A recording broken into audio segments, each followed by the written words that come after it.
ప్రభుని దివ్యక్షమ బాసిల్లెను సిలువలో పాపక్షమా. కలువరిలో నా పాపము పంచి సిలువకు నిన్ను యాహుతి చేసి, కలువరిలో నా పాపము పంచి సిలువకు నిన్ను యాహుతి చేసి, కలుషహరా కరుణించితివి, కలుషహరా కరుణించితివి. బాసిల్లెను సిలువలో పాపక్షమా. యేసు ప్రభుని దివ్యక్షమా బాసిల్లెను సిలువలో పాపక్షమా. దోషము చేసినది నేనే కదా, మోసముతో బ్రతికిన నేనే కదా, మోసితివా నా శాపభారం, మోసితివా నా శాపభారం. బాసిల్లెను సిలువలో పాపక్షమా. యేసు ప్రభుని దివ్యక్షమా బాసిల్లెను సిలువలో పాపక్షమా. పాపము చేసి గడించితి మరణం, శాపమిగానే నార్జించినది. పాపము చేసి గడించితి మరణం, శాపమిగానే నార్జించినది. కాపరివై నన్ను బ్రోచితివి, కాపరివై నన్ను బ్రోచితివి. బాసిల్లెను సిలువలో పాపక్షమా. యేసు ప్రభుని దివ్యక్షమా బాసిల్లెను సిలువలో పాపక్షమా. నీ మరణపు వేదన వృధా కాదు, నామది నీ వేదనలో మునిగే. నీ మరణపు వేదన వృధా కాదు, నామది వేదనలో మునిగే. క్షేమము కలిగెను హృదయములో, క్షేమము కలిగెను హృదయములో. బాసిల్లెను సిలువలో పాపక్షమా. యేసు ప్రభుని దివ్యక్షమా బాసిల్లెను సిలువలో పాపక్షమా. ఎందులకు నాపై ప్రేమ అందదయా స్వామి నామదికి, ఎందులకు నాపై ప్రేమ అందదయా స్వామి నామదికి. అందులకే భయముందితిని, అందులకే భయముందితిని. బాసిల్లెను సిలువలో పాపక్షమా. యేసు ప్రభుని దివ్యక్షమా బాసిల్లెను సిలువలో పాపక్షమా. నమ్మిన వారిని కాదనవనియు, నెమ్మది నొసగిడు నా ప్రభుడవని. నమ్మిన వారిని కాదనవనియు, నెమ్మది నొసగిడిన ప్రభుడవని నమ్మితి నీ పాదంబులను, నమ్మితి నీ పాదంబులను.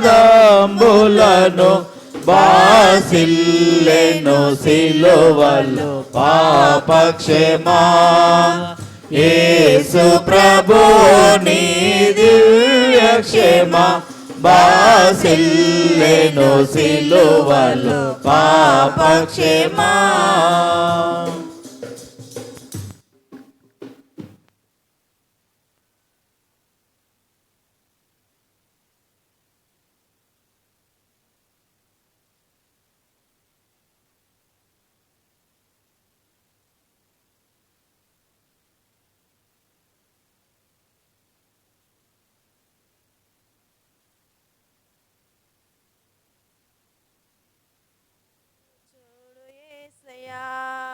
చేయి పట్టి నన్ను నీవు నడుపు యేసయ్యా, చూడు యేసయ్యా, నన్ను చూడు యేసయ్యా. చేయి పట్టి నన్ను నీవు నడుపు యేసయ్యా, యేసయ్యా నాకంటూ ఎవరు లేరయ్యా, యేసయ్యా నాకంటూ ఎవరు లేరయ్యా. కలతలెన్నో పెరుగుతుంటే కన్నీరైతిని, బయట చెప్పుకోలేక మనసు నేర్చితి. కలతలెన్నో పెరుగుతుంటే కన్నీరైతిని, బయట చెప్పుకోలేక మనసు నేర్చితి. లేరు ఎవరు వినుటకు, రారు ఎవరు కనుటకు, లేరు ఎవరు వినుటకు, రారు ఎవరు కనుటకు. చూడు యేసయ్యా, నన్ను చూడు యేసయ్యా, చేయి పట్టి నన్ను నీవు నడుపు యేసయ్యా, చూడు యేసయ్యా, నన్ను చూడు యేసయ్యా. చేయి పట్టి నన్ను నీవు నడుపు యేసయ్యా, యేసయ్యా నాకంటూ ఎవరు లేరయ్యా, యేసయ్యా నాకంటూ ఎవరు లేరయ్యా. లోకమంతా వెలివేయగా కుమిలిపోతిని, నమ్మిన వారు నన్ను వీడగా భారమాయెను. లోకమంతా వెలివేయగా కుమిలిపోతిని, నమ్మిన వారు నన్ను వీడగా భారమాయెను. లేరు ఎవరు వినుటకు, రారు ఎవరు కనుటకు, లేరు ఎవరు వినుటకు, రారు ఎవరు కనుటకు. చూడు యేసయ్యా, నన్ను చూడు యేసయ్యా, చేయి పట్టి నన్ను నీవు నడుపు యేసయ్యా, చూడు యేసయ్యా, నన్ను చూడు యేసయ్యా. చేయి పట్టి నన్ను నీవు నడుపు యేసయ్యా, యేసయ్యా నాకంటూ ఎవరు లేరయ్యా, యేసయ్యా నాకంటూ ఎవరు లేరయ్యా. Praise the Lord. అందరం లేచి నిలబడదాం.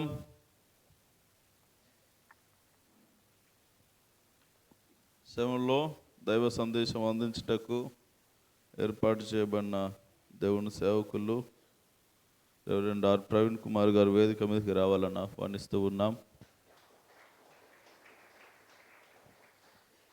చూడరే సిలువను వ్రేలాడు యేసయ్యను, చూడరే సిలువను వ్రేలాడు యేసయ్యను. పాడులోకంబునకై గోడు చెందే గదా, పాడులోకంబునకై గోడు చెందే గదా. చూడరే సిలువను వ్రేలాడు యేసయ్యను, చూడరే సిలువను వ్రేలాడు యేసయ్యను.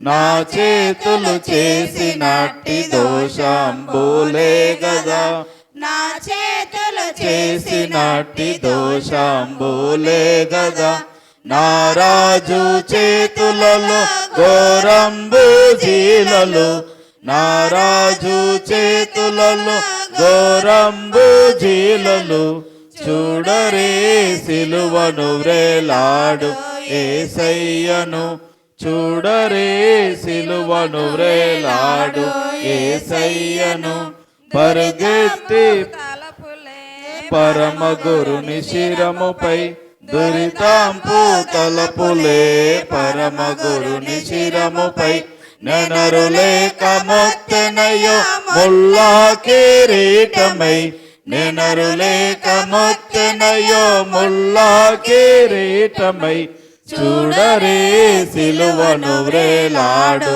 యేసయ్యను చూడరే సిలువను వ్రేలాడు యేసయ్యను పరుగెత్తి పాదములు చేసిన పాపంబులు పరుగెత్తి పాదములు చేసిన పాపంబులు పరమ పాదములలో నా మేకులు పరమ రక్షకుని పాదములలో నా మేకులు చూడరే సిలువను వ్రేలాడు యేసయ్యను చూడరే సిలువను వ్రేలాడు యేసయ్యను పాపేచ్ఛ తోడగూడు నాదు చెడ్డ పడకలే పాపేచ్ఛ తోడగూడు నాదు చెడ్డ పడకలే పరమ గురుని ప్రక్కలోన బల్లెంబు పోటులు పరమ గురుని ప్రక్కలోన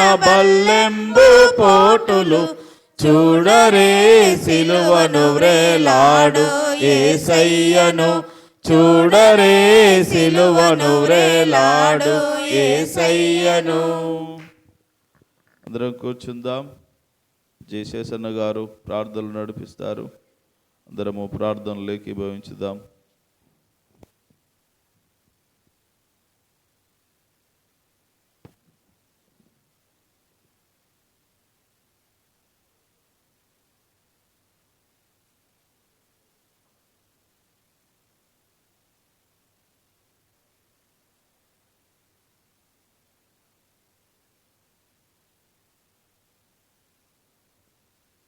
పేరు పేరు వరుసన దీవించి ఆశీర్వదించి బలపరిచి యేసయ్య ఏకజామున లేచి నీ ఆలయానికి నడిపించినందుకు నీకు విధానాన్ని బట్టి నీకు స్తోత్రం ప్రభువా. యేసయ్య వెనకబడుతున్నారు నాయన నీ ఆలయానికి నడిపించి తండ్రి యేసయ్య నీకు స్తోత్రం ప్రభువా. సర్వోన్నతుడ సర్వశక్తిమంతుడ గొప్ప దేవ నీ బంగారు పాదములకు స్తోత్రమునైనా యేసయ్య ఇద్దరు ముగ్గురికి నా నామాన్ని సరుస్తారు వాళ్ళు ఎందుకు నిన్నటాన్ని సెలవిచ్చిన దేవా నీకు స్తోత్రం ప్రభువా. యేసయ్య ఒక్క పొద్దులు ఎంతమంది ఉన్నారు నాయన మాకైతే తెల్ల తండ్రి యేసయ్య. యేసయ్య నీ కృప నీ దయ వాళ్ళ మీద కుమ్మరించి వాళ్ళ కుటుంబాలను దీవించి ఆశీర్వదించి బలపరచమని అడుగుతున్నాం తండ్రి యేసయ్య నీకు స్తోత్రమునైనా. యేసయ్య మేము చేసిన పాపాల కోసం యేసయ్య నువ్వు శిలోమానం వచ్చి యేసయ్య నీ రక్తము చిందించి యేసయ్య మరు దయలను స్పష్టపరిచినవు తండ్రి యేసయ్య నీకు స్తోత్రం ప్రభువా. యేసయ్య పాస్టర్ అయ్య ఏ వాక్యం చెప్తున్నాడో ఆ వాక్యం సార్ నర్సులకు మాకు మంచి మార్గం దయచేస్తామని నజరైన యేసు క్రీస్తు నామమున నేను బతిమాలి వేడుకుంటున్న పరమ తండ్రి ఆమేన్. పరిశుద్ధ గ్రంథంలో నుండి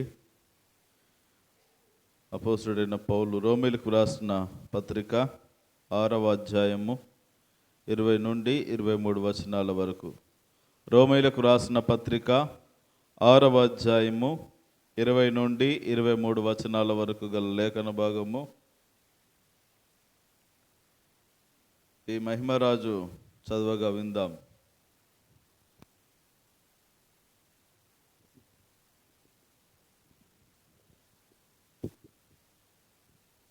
రోమీయులకు రాసిన పత్రిక 6వ అధ్యాయము 20 నుండి 23 వచనాలు చదువుకున్నాం. మీరు పాపమునకు దాసులై ఉన్నప్పుడు నీతి విషయమై నిర్బంధమై లేనివారై ఉంటిరి. అప్పటి క్రియల వలన మీకేమి ఫలము కలిగేను? వాటికి మీరు సిగ్గుపడుచున్నారు కారు. వారు అంతము మరణమే. అయినా ఇప్పుడు పాపము నుండి విమోచింపబడి దేవునికి దాసులైనందున పరిశుద్ధాత్మ కలుగుటయే మీకు ఫలము. పరిశుద్ధత కలుగుటయే మీకు ఫలము, దాని అంతము నిత్య జీవము. ఏలయనగా పాపముల వలన వచ్చు జీతము మరణము, అయితే దేవుని కృపము మన ప్రభు అయిన క్రీస్తు యేసునందు నిత్య జీవము. దేవుడు పరిశుద్ధ వాక్యం దీవించునుగా. ప్రార్థన. Are Ravanamma wife of Soundararaju ప్రార్థన చేస్తారు. అందరము ప్రార్థనలో ఏకీభవించుదాం.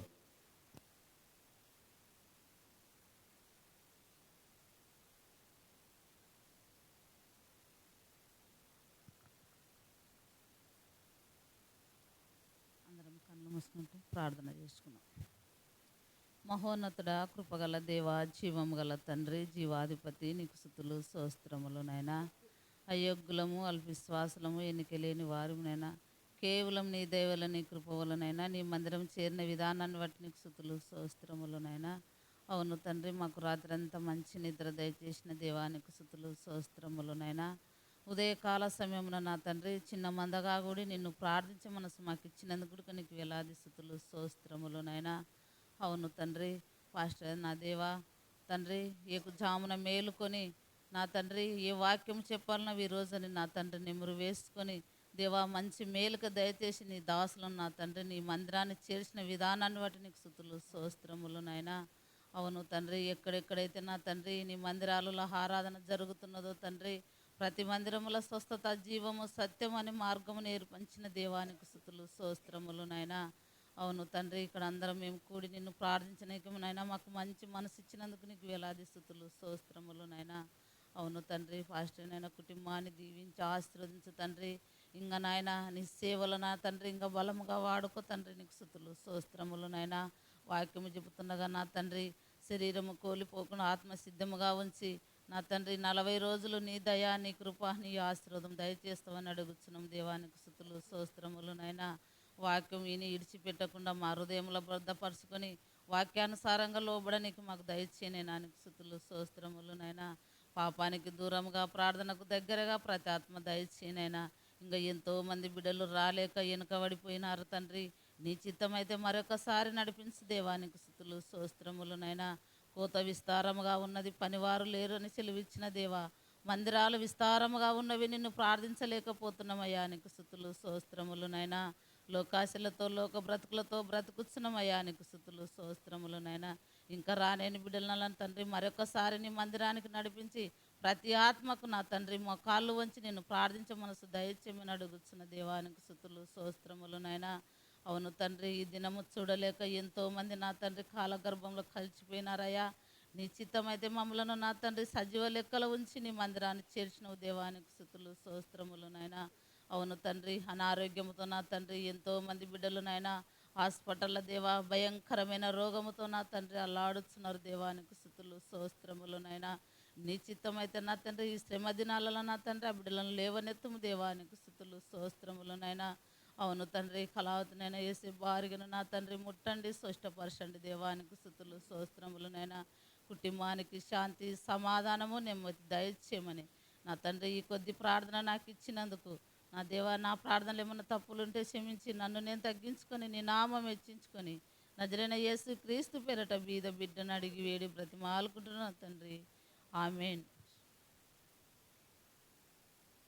సమయంలో మరి మాసపేట పల్లదడియ బిరాక తెలుగు బాప్టిస్టు మందిరంలో మరి సంఘ కాపరిగా పనిచేస్తున్న రెవరెండ్ ఆర్ ప్రవీణ్ కుమార్ గారు ముందుకు వచ్చి దైవ సందేశం అందించవలసిందిగా వారిని ఆహ్వానిస్తూ ఈ సమయాన్ని వారికి అప్పచెప్తూ ఉన్నాం.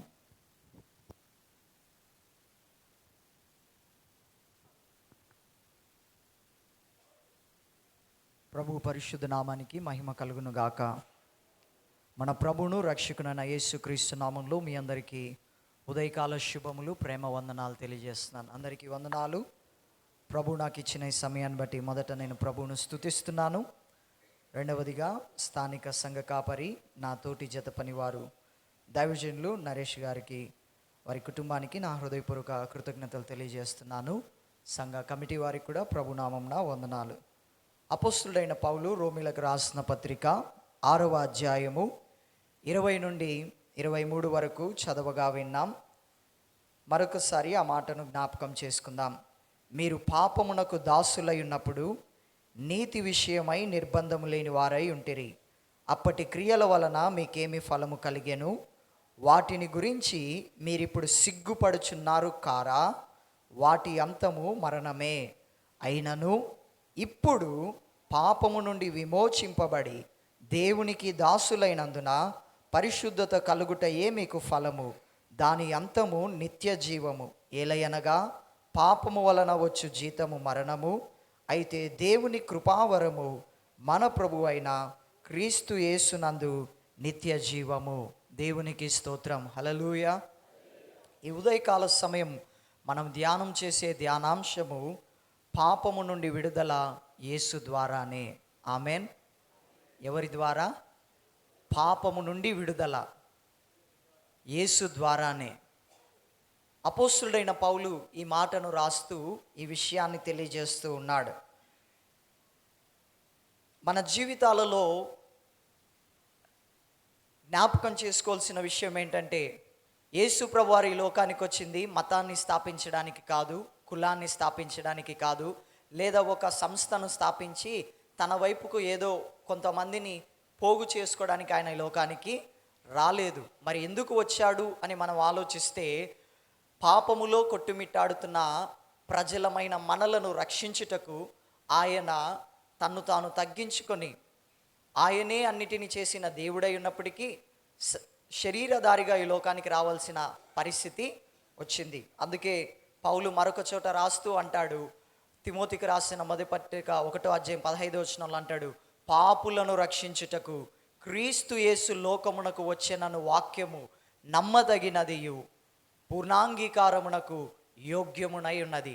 ఆయన వచ్చిన కారణం ఏంటంటే పాపిని రక్షించుటకు. ఎవరు పాపులు? చాలాసార్లు అనుకుంటుంటారు, నేనేం పాపం చేశాను అనే మాట చాలామంది అంటుంటారు. అసలు పాపము అంటే ఏమిటి అంటే, దేవుని ఆజ్ఞను మీరి బ్రతకడమే పాపము. ఇంకా మనకు అర్థమయ్యే వాడుక భాషలో చెప్పాలంటే, మనం ఇష్టం వచ్చినట్టు బ్రతకడమే పాపము. మన ఇష్టమైనట్టు జీవితము దేవునికి ఇష్టముగా ఉండదు. చూడండి, ప్రభుత్వం కొన్ని ఆజ్ఞలు జారీ చేస్తుంది, కానీ ప్రజలు ఏం చేస్తారు? వాటిని మీరుతారు. మీరి వారి జీవితాలలో ఏమంటారు? దోషాన్ని, అపరాధ రుసుము అంటుంటారు కదా. అంటే వెళ్ళాల్సిన మార్గములో వెళ్ళకుండా ఇంకొక మార్గములో వెళ్ళి శిక్షను పొందుకోవడం అన్నమాట. దేవుడు తన స్వరూపంలో తన పోలికలో మానవుని సృజించుకొని తన కొరకు జీవించాలని, తనతో ఉండాలని దేవుడు మానవుని చేసుకుంటే, మానవుడు దేవుడిచ్చిన స్వేచ్ఛను కాలదని తన స్వేచ్ఛను నీతిగా జీవించడానికి బదులు తప్పులు చేయడానికి, దేవునికి దూరం అవడానికి ఆ స్వేచ్ఛను ఉపయోగించుకున్నాడు. ఆనాటి నుండి నేటి వరకు మానవుడు దేవుడు వద్దన్న పనే చేస్తున్నాడు తప్ప దేవుడు చెప్పిన మాటను చేయుటలేదు. ఆ రీతిగా ఆజ్ఞను మీరుట వలన మానవుడు దేవునికి దూరమయ్యాడు. పాపము ఏమి చేస్తుంది అని మనం ఆలోచిస్తే, పాపము మానవుణ్ణి పరిశుద్ధుడైన దేవుని నుండి దూరం చేస్తుంది. ఆ దూరాన్ని దేవుడు సహించలేకనే పరిశుద్ధుడైన దేవుడు పరమును విడిచి శరీరధారిగా ఈ లోకమునకు దిగి వచ్చాడు. హల్లెలూయా. అందుకే పౌలు అంటున్నాడు, పాపము నుండి విడుదల ఎవరి ద్వారా అంటే యేసుక్రీస్తు ద్వారా మాత్రమే. ఎందుకు దేవుడు మానవుడై ఈ లోకానికి దిగి రావాల్సి వచ్చిందంటే, దేవుడు ఆత్మై ఉన్నాడు. ఆత్మకు ఏముండదంటే శరీరం ఉండదు, రక్త మాంసములు ఉండవు. అందుకే యోహాను 4:24 ఉన్న మాట, దేవుడు ఆత్మ గనుక అనే మాట ఉంటుంది. ఒకసారి లూకా సువార్త 24వ అధ్యాయంలో ఒక మాటను జ్ఞాపకం చేసుకుందాం. లూకా రాసిన శుభవార్త 24వ అధ్యాయము, యేసు ప్రభువారే స్వయంగా చెప్పిన మాట. లూకా సువార్త 24వ అధ్యాయము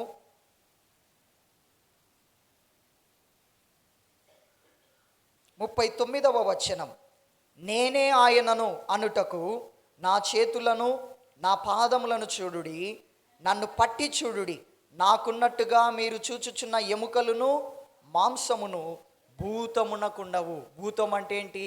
దయ్యం. దయ్యం వచ్చిందే అంటారు కదా. దయ్యానికి ఏముండవు అంటే దేహము, శరీరము, ఎముకలు ఉండవు. ఇక్కడ ఒకటి మిస్ అయింది, ఏమన్నా గమనించారా? అక్కడ ఆ చదివిన వాక్య భాగంలో ఒక పదము రాయడం మర్చిపోయారు. బహుశా రాయడం మర్చిపోయారా, లేదంటే పరిశుద్ధాత్మ దేవుడే రాయించలేదా అని మనం ఆలోచిస్తే, మన శరీరంలో ఖచ్చితంగా 3 ఉంటాయి: ఎముకలు, మాంసము, పైకి కనపడేది శరీరము. అసలు ఇవన్నీ ఉండాలి, ఇదంతా పని చేయాలంటే లోపల రక్తం ఉండాలి. రక్తం లేకపోతే నన్ను మనిషి అన్నారు. అక్కడ చదివిన మాటలో ఎముకలు, మాంసము అన్నాడు, కానీ రక్తం లేదు అక్కడ. ఆ రక్తం అంతా ఎవరి కొరకు చిందించబడిందంటే నీ కొరకు, నా కొరకు కల్వరి సిలువలో చిందించబడింది. హల్లెలూయా. ఆ రక్తము ద్వారా మాత్రమే పాపము నుండి విడుదల కలుగుతుంది. మీకు అర్థం కావడానికి ఈ మాటను చెప్తాను. ఎప్పుడైనా ఏదైనా వస్తువు మనకి ఇంట్లో చాలా ఇబ్బందిగా ఉన్నప్పుడు మన ఇంటిలో ఉన్న బంగారాన్ని షావుకారు దగ్గర తాకట్టు పెడతాం. ఇప్పుడు ఆ బంగారాన్ని విడిపియాలంటే మళ్ళీ అదే వేళ చెల్లించాలి. మానవులందరూ పాపము చేసి పాపానికి బానిసలై ఉన్నప్పుడు పాపము నుండి విడిపించుటకు దానికి వెల చెల్లించడానికి ఇంకేమి లేదు. పాపము వలన వచ్చు జీతము మరణము. ఆ మరణాన్ని తీసివేయాలంటే మరలా మరణమే దానికి పరిష్కారం. మరి పాపములో ఉన్న మానవుడు తన్ను తాను ఎలాగూ రక్షించుకొనగలడు? తన్ను తాను ఎన్నటికీ రక్షించుకొనలేడు. మరణము లేని దేవుడు మరణము ఎలా పొందగలడు? అందుకే ఆయన మహిమాన్వితుడైన దేవుడు మట్టి శరీరమును దాల్చుకొని ఈ లోకములోనికి దిగి వచ్చి రక్త మాంసములు కలిగిన వాడిగా. అందుకే ఇప్పుడు దేవుడు రక్తము చిందించాలంటే ఆయనకేం కావాలి? ఒక శరీరం కావాలి. అందుకే ఆయన కన్య మరియ గర్భాన నీలాగా నాలాగా ఒక సాధారణమైన మనిషిగా ఆయన జన్మించి నీ కొరకు, నా కొరకు ఈ లోకంలో ఆయన ఒక సాధారణమైన జీవితాన్ని జీవించి నీ ముందు, నా ముందు ఒక మాదిరికరమైన జీవితాన్ని ఉంచి నీవు నేను చేసిన పాపములన్నిటి కొరకు, ఇందాక పాట పాడారు దైవజనులు, చూడరే సిలువను వేలాడు యేసయ్యను, పాడు లోకమునకై. ఆయన బాధపడింది దేని కొరకంటే నిన్ను నన్ను రక్షించుట కొరకే. ఆమెన్. ఆయన పడిన శ్రమలన్నీ ఎవరి కొరకంటే నిన్ను నన్ను పాపము నుండి విడిపించుట కొరకే. ఆయన మనలను విడిపించుట కొరకు తన్ను తాను కలువరి సిలువలో తన ప్రాణమును దారపోశాడు. అందుకే ఎక్కడైనా యాక్సిడెంట్ జరిగి రక్తం పోతుంటే అనే మాట ఏంటి తెలుసా? పోతుంది రక్తమే, కానీ అనే మాట ఏంటి తెలుసా? ప్రాణం పోతుంది అంటారు. రక్తములో ఏమున్నది? ప్రాణం ఉన్నది. నీ ప్రాణమును విడిపించాలంటే ఆయన ప్రాణము పెట్టవలసినదే.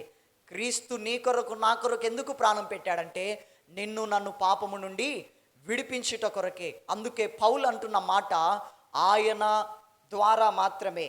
అందుకే పాపము నుండి అయినను మీరు పాపము నుండి విడిపింపబడుటకు దాసులై ఉంటిరి, కానీ ఇప్పుడు ఏమయ్యారంటే 22వ వచనం, అయినను ఇప్పుడు, ఎప్పుడు? యేసుక్రీస్తు దగ్గరికి వచ్చినప్పుడు పాపము నుండి నీకు విడుదల కలుగుతుంది. ఎవరైతే యేసుక్రీస్తు దగ్గరికి వచ్చి, యేసయ్యా నేను చేసిన పాపముల కొరకు నీవు సిలువలో మరణించావు, నీవు కార్చిన రక్తము ద్వారా మాత్రమే నా పాపమునకు క్షమాపణ అని ఎవరైతే యేసును హృదయములో చేర్చుకుంటారో వారి పాప రోత జీవితము కడిగివేయబడి పరిశుద్ధమైన జీవితము ప్రభువు వారికి అనుగ్రహిస్తాడు. హల్లెలూయా. ఈ మాట అర్థం కావడానికి ఈ మాట నేను చెప్తాను. భోంచేసేటప్పుడు చేతులు కడుక్కుంటాం, బయట నుంచి వస్తే కాళ్ళు కడుక్కుంటాం. మరి దేవునితో అంటు కట్టబడాలంటే కడగబడాల్సింది ఏంటంటే హృదయం. దాన్ని కడగగలిగిన శక్తి భూమి మీద దేనికి లేదు, కానీ యేసు రక్తమునకు మాత్రమే ఆ శక్తి ఉంది. చూడండి, సబ్బు తయారు చేయడానికి నూనె కావాలి, కానీ జిడ్డు పోవడానికి అదే సబ్బు కావాలి. వేప పండ్లు ఉంటాయి కదా, ఆ పండ్లను ఎండబెట్టి దాని నుంచి నూనెను తయారు చేసి ఆ నూనె ద్వారా వేప సబ్బు తయారు చేస్తారు. ఇప్పుడు జిడ్డు, నూనె ద్వారా అయిన జిడ్డు తొలగించుకోవడానికి ఏం కావాలి? మరలా సబ్బే కావాలి. ఇప్పుడు పాపము వచ్చింది, ఆ పాపము నుండి విడుదల కలగాలంటే రక్తమే దానికి పరిష్కారం. పాపి అయిన వ్యక్తి మరొక పాపిని ఎప్పటికీ రక్షించలేడు. కనుక పరిశుద్ధుడైన దేవుడే ఈ లోకమునకు దిగి రావాల్సి వచ్చింది. ఆయన నీ కొరకు, నా కొరకు సిలువలో చేసిన త్యాగము ద్వారా మాత్రమే నీకు నాకు రక్షణ. కనుక యేసు సిలువలో మరణించింది దేని కొరకంటే పాపివైన నిన్ను నన్ను పాపము నుండి విడిపించుట కొరకు. ఎవరైతే యేసు దగ్గరకు వచ్చి వారి హృదయములో యేసును హృదయములో చేర్చుకొని ఆయన సిలువలో చేసిన కార్యమును విశ్వసించి ఆయన రక్తంతో వారి హృదయములను కడుక్కుంటారో వారికి ఇక పాపము నుండి విడుదల కలుగుతుంది. మరి పాపము నుండి విడుదల పొందిన వారు ఏమి చేయాలి అంటే, నేను మారు మనసు పొందానండి, నా జీవితాన్ని యేసుకి ఇచ్చానండి అని చెబుతున్న వారు చేయవలసిన పని పరిశుద్ధముగా జీవించాలని దేవుని వాక్యము సెలవిస్తుంది. ఆమెన్. అందుకే అక్కడ రాయబడిన మాట, ఇప్పుడు పాపం నుండి విమోచింపబడి దేవునికి దాసులైనందున. ఒకప్పుడు ఎవరికి దాసులము? పాపానికి దాసులము, పాపపు క్రియలు చేసిన వారం. కానీ ఇప్పుడు ఏమి చేయాలంట? పరిశుద్ధముగా జీవించవలనని దేవుని వాక్యం సెలవిస్తుంది. రాయబడిన గ్రంథము పరిశుద్ధ గ్రంథము, రాయించిన దేవుడు పరిశుద్ధాత్మ దేవుడు, రాసిన వారు పరిశుద్ధులు. మరి దాన్ని చదువుతున్నా దాన్ని వింటున్నా నీవు నేను ఎలాగో జీవించాలి? పరిశుద్ధుడైన దేవుని సన్నిధిలో పరిశుద్ధముగా జీవించాలని ప్రభువు కోరుకుంటున్నాడు. యోహాను సువార్త 8వ అధ్యాయంలో ఒక స్త్రీని మనం చూడగలం. ఆమె గురించి మనందరికీ తెలుసు. ఆమె వ్యభిచారమందు పట్టబడింది. ఆమెను శిక్ష వేయాలని అందరూ ఆమెను యేసు ప్రభు దగ్గరికి ఈడ్చుకొని వచ్చారు. కానీ ప్రభువు, మీలో పాపము చేయని వాడు ఆమె మీద రాయి వేయమన్నాడు. అప్పుడు అందరూ వెళ్ళిపోయారు అక్కడ నుండి. అక్కడ మిగిలింది 2 మాత్రమే. ఒకటి, నేను ప్రకటిస్తున్నా మీరు వింటున్న ప్రభు అయిన యేసుక్రీస్తు వారు. రెండవది, వ్యభిచారము మందు పట్టబడిన ఆ స్త్రీ. ఆ స్త్రీతో ప్రభు అన్న మాట ఏంటి తెలుసా? 8వ అధ్యాయము 10వ వచనం. యేసు తల ఎత్తి చూచి, అమ్మా, వారెక్కడ ఉన్నారు? ఎవరును నీకు శిక్ష విధింపలేదా అని అడిగినప్పుడు ఆమె, లేదు ప్రభువా నేను. అందుకు యేసు, నేను నీకు శిక్ష విధింపను, నీవు వెళ్ళి ఇక పాపము చేయకుము. యేసు నామానికి మహిమ కలుగునుగాక. శిక్షించగలిగిన వాడే శిక్షించకుండా క్షమించి, ఆ శిక్షను ఒకరోజు నేను నా మీద వేసుకోబోతున్నాను గనక ఇక నువ్వు శిక్ష పొందాల్సిన అవసరము లేదు. కానీ ఇక మీదట నువ్వు చేయవలసిన పని ఏమిటి తెలుసా? ఇక ఆ పాపము చేయకు. యేసు ప్రభు నిన్ను నన్ను పాపము నుండి విడిపించింది ఎందుకంటే మళ్ళీ పాపిష్టి బ్రతుకు బ్రతకడానికి కాదు. యేసు ప్రభు నిన్ను నన్ను విడిపించింది త్రాగుడు నుంచి, వ్యసనాల నుండి, దుర్మార్గమైన పాత రోత జీవితము నుంచి. ఆయన నిన్ను నన్ను కడిగింది దేని కొరకంటే ఆయన కొరకు బ్రతకడానికి. Amen, amen. ఒక వస్తువు కొన్నారు అంటే అది ఎవరి కొరకండి? మీ కొరకే. మీరు కొంటే అది మీ కొరకు. ఆ వస్తువు కొని ఏం చేస్తారు? మీ కొరకు వాడుకుంటారు. చూడండి, ఏమన్నా కూరగాయలు కొనుక్కొస్తారు, కొనుక్కొని ఏం చేస్తారు? కొన్నారు, తర్వాత కడిగారు, తర్వాత మీరే తింటారు వండుకొని, అవునా? అదే రీతిగా యేసుక్రీస్తు మనలను తన స్వరక్తం ఇచ్చి కొనుక్కున్నాడు, తర్వాత తన రక్తంతో కడుక్కున్నాడు, తన కుమారులుగా కుమార్తెలుగా నిన్ను నన్ను చేసుకున్నాడు. ఇప్పుడు మనం ఎవరి కొరకు జీవించాలి? యేసుక్రీస్తు కొరకు మనం జీవించాలి. ఆమెన్. అంటే అందుకే అక్కడ అన్నమాట, ఇకను పాపము చేయకము. ఇంకా యేసును హృదయములో చేర్చుకొనని వారు, నీ పాప రోత జీవితమును కడగగలిగిన వాడు యేసు మాత్రమే. ఆయన మాత్రమే నీ జీవితంలో ఉన్న పాపమును తొలగించగలడు. ఆ పాపిష్టి జీవితం నుంచి నీకు విడుదలను దయచేయగలడు. మరి పరిశుద్ధత పొందిన, పాపము నుండి కడగబడిన వారు ఏమి చేయవలెను? పరిశుద్ధముగా జీవించవలెను. అందుకే ప్రభు అన్న మాట, ఇక పాపము చేయకము. అందుకే ఒక కీర్తన ఉంటుంది, పాపపు స్త్రీని చూచి అమ్మాని పిలచి, ఇకను పాపము చేయకని చెరవిడిపించితివి. పాపపు స్త్రీని చూచి అమ్మాని పిలచి, ఇకను పాపము చేయకని చెరవిడిపించితివి. ఇది నీ మంచితనం, ఇది నీ దైవత్వం, ఇది నీ ప్రేమకు తార్కాణం, ఇది నీ స్వభావ మాధుర్యం ఇది నీ ప్రేమకు తార్కాణం, ఇది నీ స్వభావ మాధుర్యం. హల్లెలూయా. ఏమన్నాడు? అమ్మా ఇక పాపము చేయకుము. నేను యేసు ప్రభు నమ్ముకున్నాను, యేసు ప్రభు బిడ్డను అని చెప్పుకుంటున్నా నీవు, మారు మనసు పొందిన నీవు, పాపము నుండి కడగబడిన నీవు, విడిపించబడిన నీవు ఇక పాపము ఎన్నటికీ చేయుటకు వీలు లేదు. అంటే ఇప్పుడు ఎలా జీవించాలి? జీవించినంత కాలము దేవుని సన్నిధిలో పరిశుద్ధముగా జీవించాలి. ఇప్పుడు ఎవరైతే పాపం నుండి విడిపించబడతారో వారు పరిశుద్ధముగా జీవించుటయే వారి ముందు ఉన్న విధి. మరి వారి కొరకు ఏమున్నది? నిత్య జీవం ఉన్నది. ఆమెన్.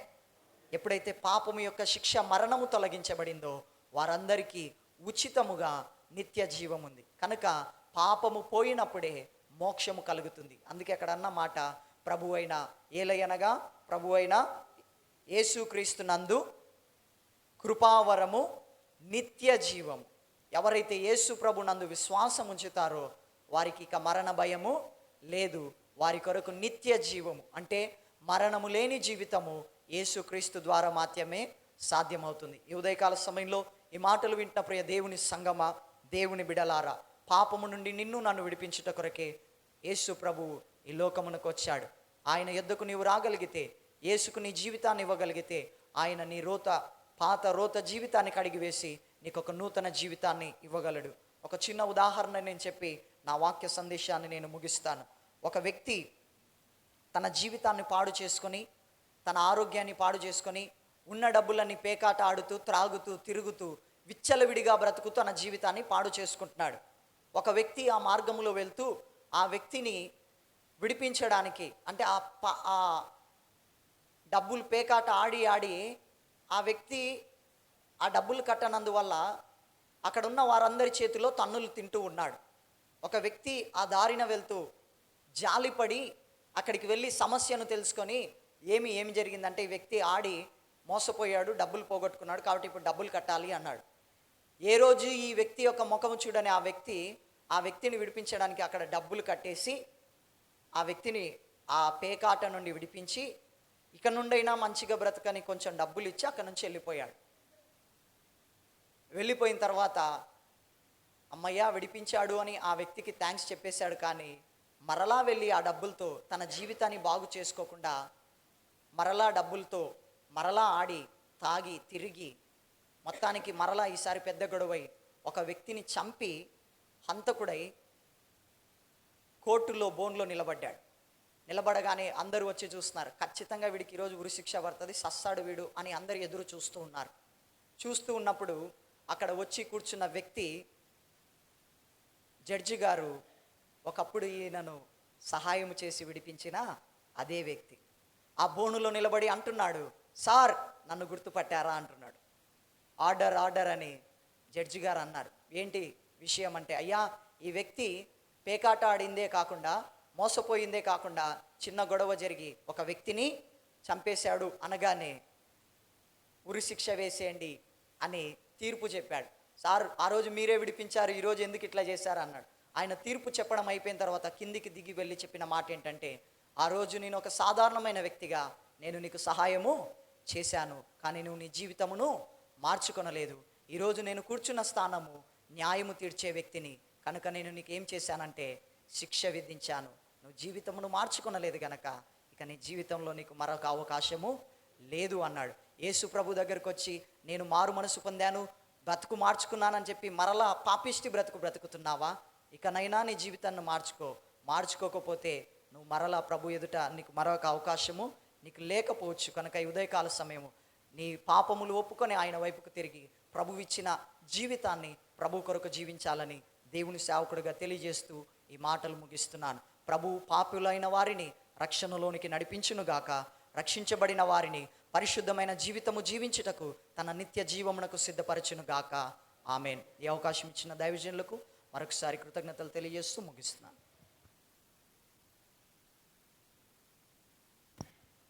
Thank you sir. చక్కటి సందేశము అందించిన దైవదాసులు ప్రవీణ్ కుమార్ గారికి ప్రత్యేక వందనాలు తెలియజేస్తూ ఉన్నాను. రేపటి దినమున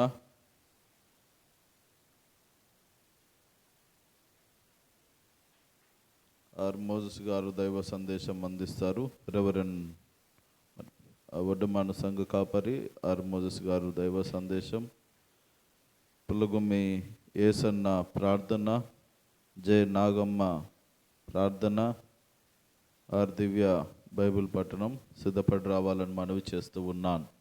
అందరం లేచి నిలబడదాం. ముగింపు ప్రార్థన ఆశీర్వాదంతో ఈ కార్యక్రమాన్ని ముగించుకుందాం. దయగలిగిన మా తండ్రి, కృపగలిగిన మా రక్షకానికి వందనాలు, కృతజ్ఞతాస్తుతులు, మహిమా ఘనత ప్రభావములు ఆరోపిస్తూ ఉన్నాం. ఈ రోజున నీ దాసుని పక్షాన్ని నిలబెట్టుకొని మా ప్రజలందరితో మీరు మాట్లాడిన విధము కొరకే నీకు వందనాలు. మా ప్రభువా మరిదిగో పాపములో జీవించినప్పుడు మా ప్రభువా మరిదిగో మరణానికి దారి తీస్తుంది. మా ప్రభువా మరి పాపం నుండి విడుదల పొంది రక్షణలో కొనసాగుచున్నప్పుడు పరిశుద్ధతలోనికి నిత్య జీవంలోనికి నడిపిస్తూ ఉన్నది. మా ప్రభువా నీ కృప నీ ఆశీర్వాదమును మాకెల్లరకు దయచేయగలరని ప్రార్థన చేస్తూ ఉన్నాం. ఎవరైతే మా ప్రభు ఇంకా నడిపించాలని వేడుకొనుచున్నాం. ఇంకా ఎవరైతే మా ప్రభువా మరిదిగో మామూలుగా మరి రక్షణ పొందినప్పటికీ నీ పరిశుద్ధత లేకుండా ఉన్నారో మా ప్రభు పరిశుద్ధతలోనికి మా ప్రభు చివరికి నిత్య జీవనంలో నిత్య రాజ్యంలో ఉండే కృపను దళితుల భాగ్యమును దయచేయమని ప్రార్థిస్తూ ఉన్నాం. మా ప్రభు మరి చేరవలసిన ప్రజలందరినీ దీవించండి. ఉద్యోగస్తులను, వ్యాపారస్తులను, చేతులు పని చేయాలని, కూలి పని చేయాలని, వ్యవసాయదారులను, పంటలను, పాడి పశువులను, దుగ్గిటెద్దులను, సమస్త ప్రజానికమును ఈ నామమును ఆశీర్వదించాలని ప్రార్థన చేస్తూ ఉన్నాం. ఏ కుటుంబంలో ఏ అవసరతలను యేసు నామమును తీర్చండి. ఆర్థికపరమైన ఇబ్బందులను తొలగించండి. కష్టములు, నష్టములు, వ్యాధులు, బాధలు, ప్రతి సంక్షోభములను యేసు నామమున తొలగించమని ప్రార్థిస్తూ ఉన్నాం. ప్రజలందరికీ దివ్యమైన దర్శనములు కలిగ చేయండి.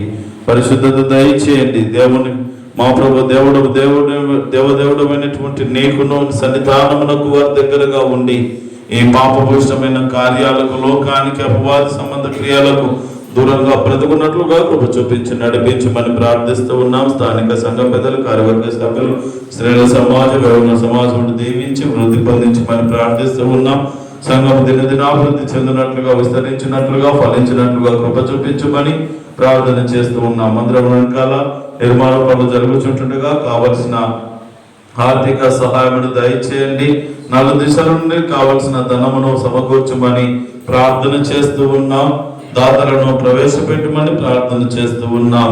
మా ప్రభువా యోసేపు భార్య కలవతిని నామం పెరటటువంటి శ్వాసపరిచి పరిపూర్ణమైన ఆరోగ్యమును దయచేయండి.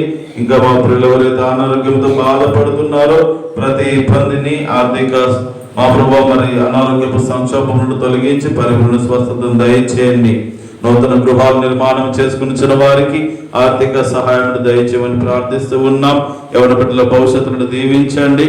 మా ప్రభువా మరి ఎగ్జామ్స్ కి సిద్ధపడుతున్నటువంటి విద్యార్థులను జ్ఞాపకం చేసుకొని మంచి మార్కులు, ర్యాంకులు సాధించినట్లుగా మా ప్రభువా వారి చదువును గుర్తించుకొని మంచి జ్ఞానం చదువు రాయడానికి కృప చూపించమని, జ్ఞాపక శక్తిని వారికి దయచేయమని, పైనుండి వచ్చి జ్ఞానమును బిడ్డలకు దయచేయమని ప్రార్థిస్తూ ఉన్నాం. తల్లిదండ్రులకు మంచి పేరు తెచ్చే విధముగా వారు చదువులకు కృప చూపించమని ప్రార్థిస్తూ ఉన్నాం. వారిని వారి భవిష్యత్తుని చేతిలో పెడుతూ ఉన్నాం. కృపలో జ్ఞాపకం చేసుకోండి. వివాహ వయసులకు వచ్చిన వారు తగిన మంచి సంబంధాలు కుదిర్చండి. ఉద్యోగం లేని వారికి విద్యార్థులకు తగిన చక్కటి ఉద్యోగములను ప్రసాదించమని ప్రార్థన చేస్తూ ఉన్నాం. ఈ రీతిగా నీ కృప, నీ సన్నిధి, నీ ప్రసన్నత, నీ క్షేమమును మాకల్లరకు దయచేసి చేరవలసిన ప్రజలందరినీ దీవించమని, రక్షణ, విడుదల, స్వస్థత, ఆయుష్ను, ఆరోగ్యమును, క్షేమమును వీరందరికీ ప్రకటిస్తూ మా ప్రభువా దైవ సందేశం అందించిన దాసులను, వారి కుటుంబాన్ని కూడా దీవించి వారి పరిచయను ఆశీర్వదించమని నజరేయుడైన యేసు క్రీస్తు దివ్య నామమున ప్రార్థించి అడిగి వేడుకొనుచున్నాము పరమ తండ్రి. పరలోకమందున మా తండ్రి, నామ పరిశుద్ధపరచబడును గాక, రాజ్యము వచ్చును గాక, నీ చిత్తం పరలోకము నెరవేర్చినట్టు భూమి నెరవేరును గాక. మా దినాహారము మాకు దయచేయము, మా మనసులకు క్షమించిన ప్రకారం మనం క్షమించము, మమ్మల్ని శోధనలకు తప్పించము, ఎందుకంటే రాజ్యము, బలము, మహిమ నిరంతరం విన్నావు తండ్రి. తండ్రి, కుమార, పరిశుద్ధాత్మిక నేను సహవాసము, కృపా, కాపుదల, సంరక్షణ, ఆరోగ్యములు, శాంతి, సమాధానములు, ఆసక్తితో ప్రభు సముఖంలో చేరడం మీకెల్లరకు, వ్యక్తిగత జీవితాలకు, మీ కుటుంబాలకు ఇప్పుడును ఎల్లప్పుడును ఈ దినమంతయు మీరు చేయుచున్న పనిపాటులకు, వెలుచున్న ప్రయాణములకు, తలపెట్టిన కార్యములకు, మీ చేతుల కష్టార్థములకు, ఎవరి చదువులకు, రాసే ఎగ్జామ్స్ అన్నిటికీ సదా తోడేంటి నడిపించును గాక. ఆమేన్.